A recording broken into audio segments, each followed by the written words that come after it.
What's going on, guys? So I am still here at this cutaway version of a Tundra, and I want to focus in a little bit more on this back section because in my video that I talked to Mike Swears, the chief engineer for Toyota, or at least the Tundra platform, he went over why they did what they did. So again, you guys probably remember the previous version of the Tundra had a triple tech frame. In essence, what that was a fully boxed frame up here. This whole thing's fully boxed, so this is what I mean by fully boxed. And then under the cab portion, which is where the doors are, from here to about here, it transitioned to what was called a reinforced C channel. So it was essentially a C channel that was semi-closed with another C channel inside of it. And that was to allow some torsional flex for the midsection. And then from the back section here, it was completely open C. And relatively thin open C, to be honest. I had a Tundra and I had the opportunity to measure it, and it was very, very, very thin material, but it ran from the entire length of the bed back. And they really talked about that being an engineered design. Basically what they said was it gave you the structure where you needed it and the torsional rigidity where you needed it for the engine, then a little bit of flex underneath this area here, but it was reinforced for stiffness.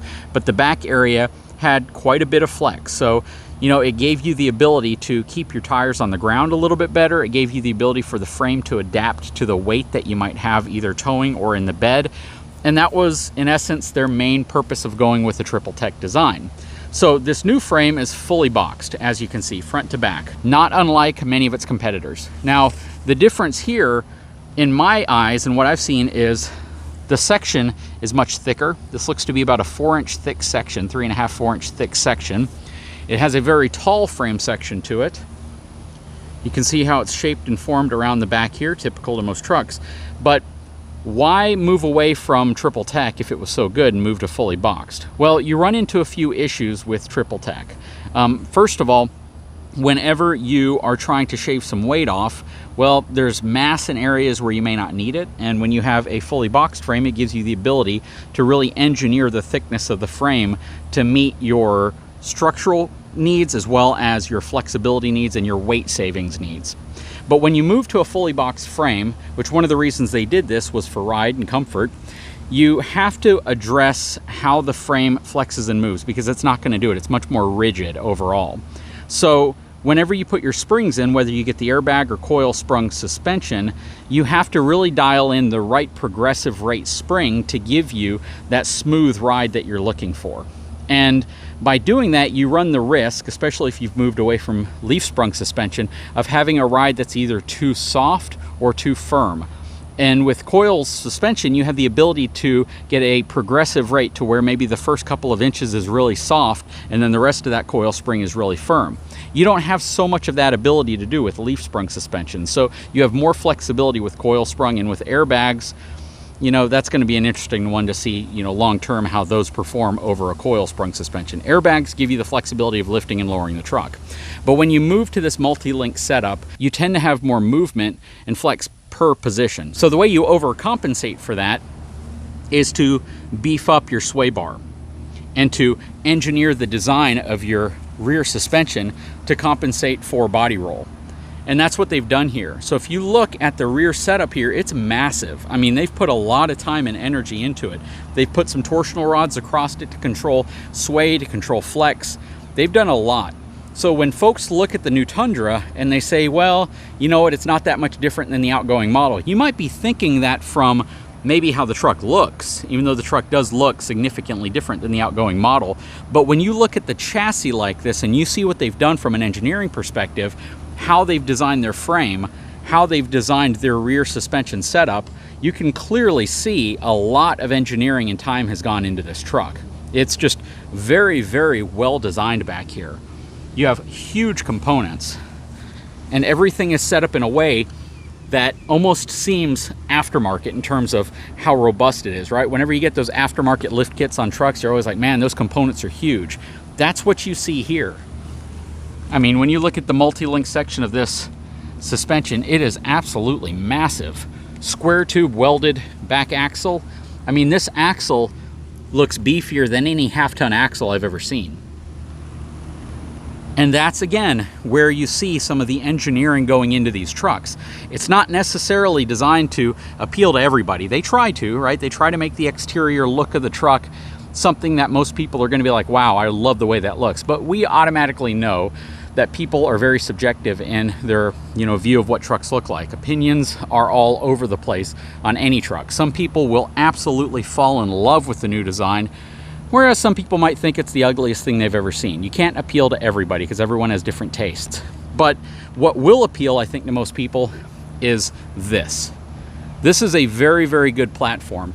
And whether or not you are for or against the V6 being their, top end engine, whether you get it in their standard or you get it in the iForce Max hybrid, what I could say is that they've used a platform that has been tried, true, and tested in other vehicles, in their Lexus vehicles, and they've modified it as well as made it stronger and more capable for use in a Tundra, because we all know you don't drive a Toyota Tundra like you drive a Lexus LS. And you need to have that capability. And if there's one thing Toyota's always been known for, it's reliability. So again, whether or not you care for what they've done in a certain area, or the fact that they no longer offer a V8 option in their truck, the reality is this V6 option may very well outlast its competitors' V8 options. And with the way they kind of make it sound on the inside, things like that, you're likely not going to be giving up much except the ability to put some really cool exhaust on the back and make it sound amazing. That's probably the only thing that you're going to have to deal with. And I think folks that drive Raptors have dealt with that for a while now. But overall, very, very cool design. I'm happy with the approach that they've gone with here. I am absolutely completely fine with the 3.5 liter twin turbo V6. I mean, for me, V8s are great. They absolutely are.